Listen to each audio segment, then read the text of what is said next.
Bonjour à tous et bienvenue sur la chaîne AVCiste. Cette chaîne vient d'ouvrir.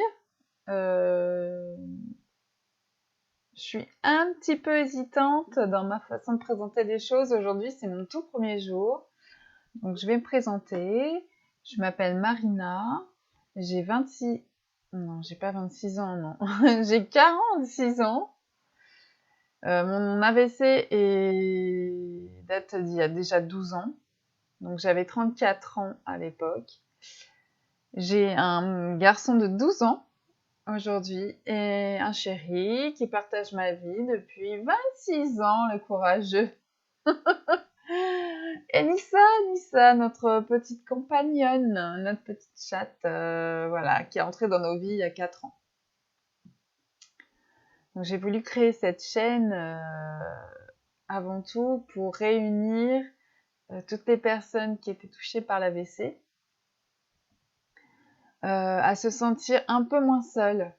En fait, tout au long de ces 12 années, j'ai pu constater que quand on entre dans la maladie, euh, quand on est diminué, handicapé, eh bien, la solitude s'installe. Quand on est plus ou moins retiré de son cercle socio-professionnel, c'est la même chose. Et puis dans son cercle amical, encore plus. Donc on apprend à faire un grand tri et puis on ne s'en porte pas plus mal parfois, hein. Faut dire les choses comme elles sont. On se fait des nouvelles relations et puis pour ma part, je suis une grande solitaire, donc c'est pas quelque chose qui m'a gênée au départ. Et puis, plus les années passent et plus j'ai envie de me rapprocher des autres et de nouveau me faire confiance et de faire confiance aux autres. Voilà, j'ai envie aussi d'apporter une visibilité sur le net par rapport à tout ça parce que on parle souvent de l'AVC, de la partie médicale. Euh, Après, on connaît moins la partie, en fait, tout ce que ça engendre derrière, d'être passé par un AVC.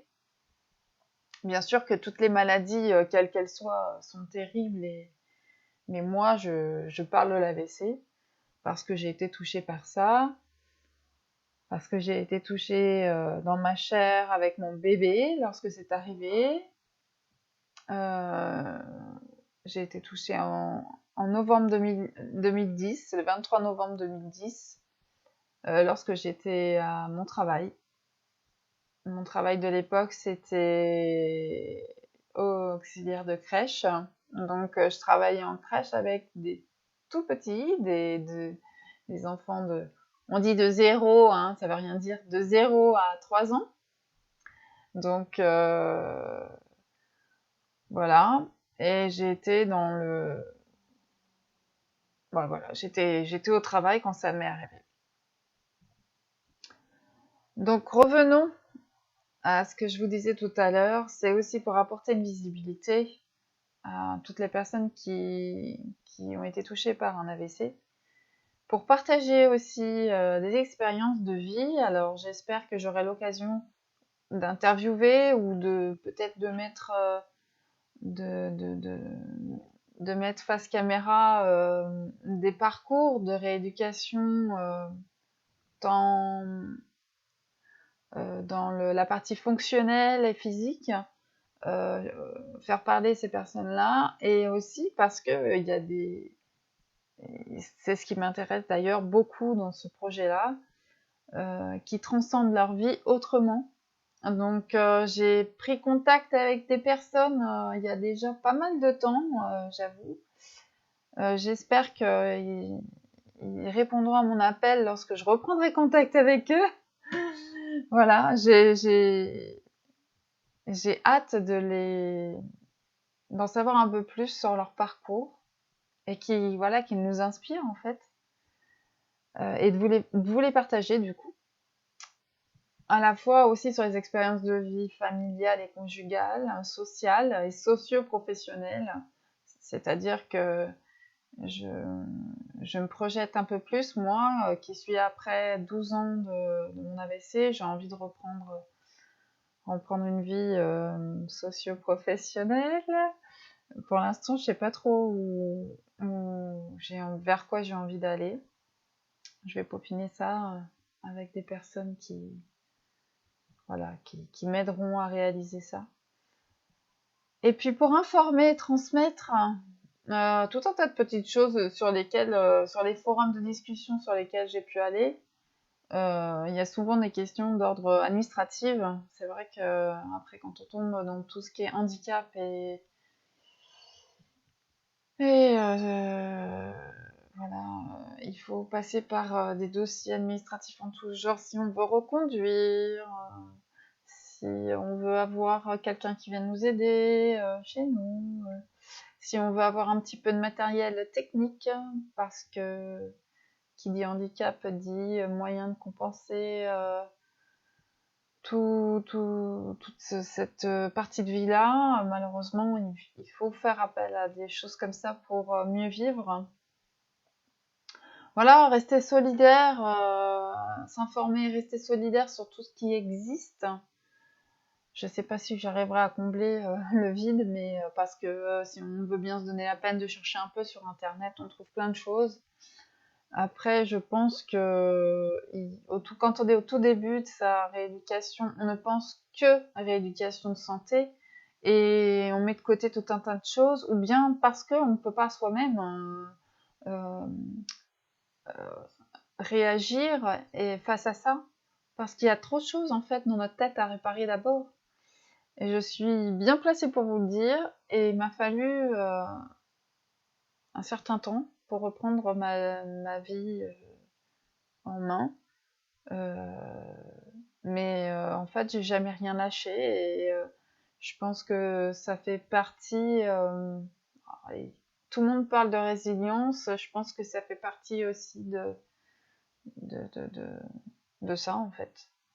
À plein de niveaux, on est battant. Donc moi, j'ai voulu me battre beaucoup au début pour ma santé physique. C'est-à-dire récupérer au maximum pour bien marcher, pour me servir plus ou moins de ma main droite, parce que je suis hémiplégique droite. Et après, après, il fallait reprendre aussi toute sa vie administrativement parlant, voilà, faire attention à ce quoi on avait le droit ou pas. Et voilà, reprendre en main tout ça. Et c'est vrai que quand on est au ralenti par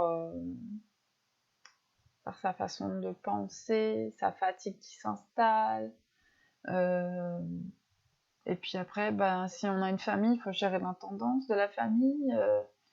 Voilà, c'est vraiment comme un puzzle qu'on doit reconstituer chaque jour qui passe. Et voilà, donc informer, transmettre, rester solidaire. Voilà, il n'y a que des belles choses en fait, hein, sur toute thématique que vous aurez envie d'aborder. Moi, j'impulserai certainement des sujets et puis par la suite, vous me demanderez plus ou moins, tiens, si on pouvait parler de ça ou ça, et ça me donnera des envies pour continuer chaque fois de faire une vidéo différente. Les formats seront assez courts parce que ça me demande beaucoup, beaucoup d'attention et de concentration.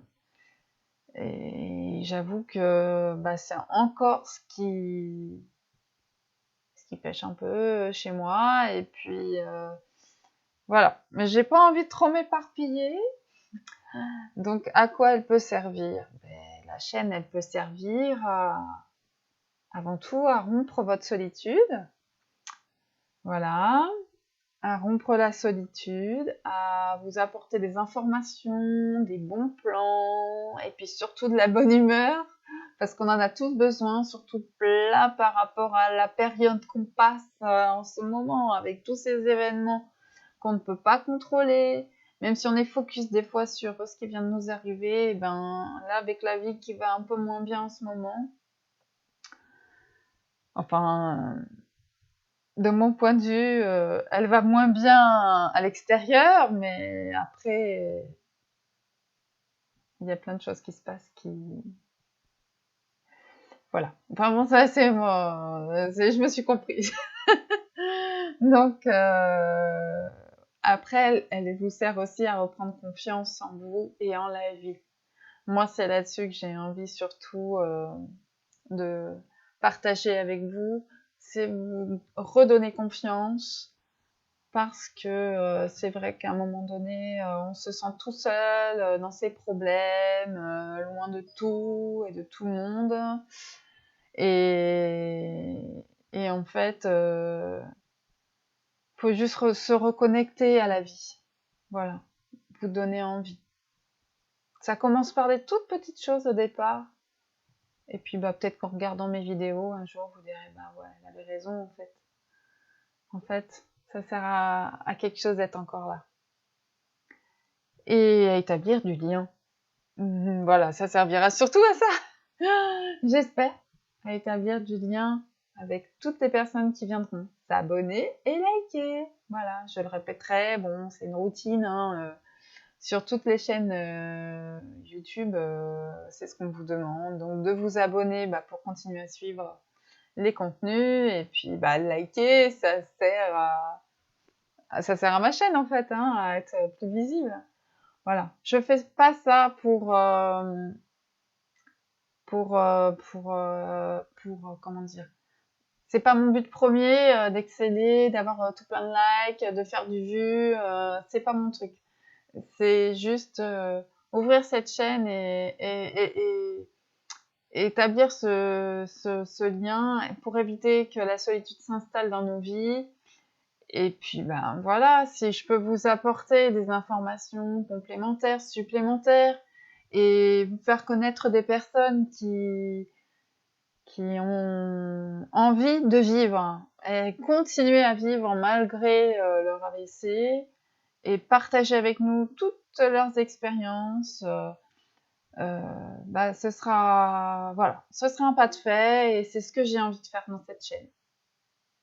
Bah écoutez, je vous embrasse, je vous dis à bientôt et revenez vite me voir. J'espère que je ne vais pas être trop longue à mettre en ligne la vidéo, parce que je commence, je suis une novice en la matière. Voilà, j'ai juste envie de vous dire un petit pouce en l'air, et puis à très très très vite. Ciao.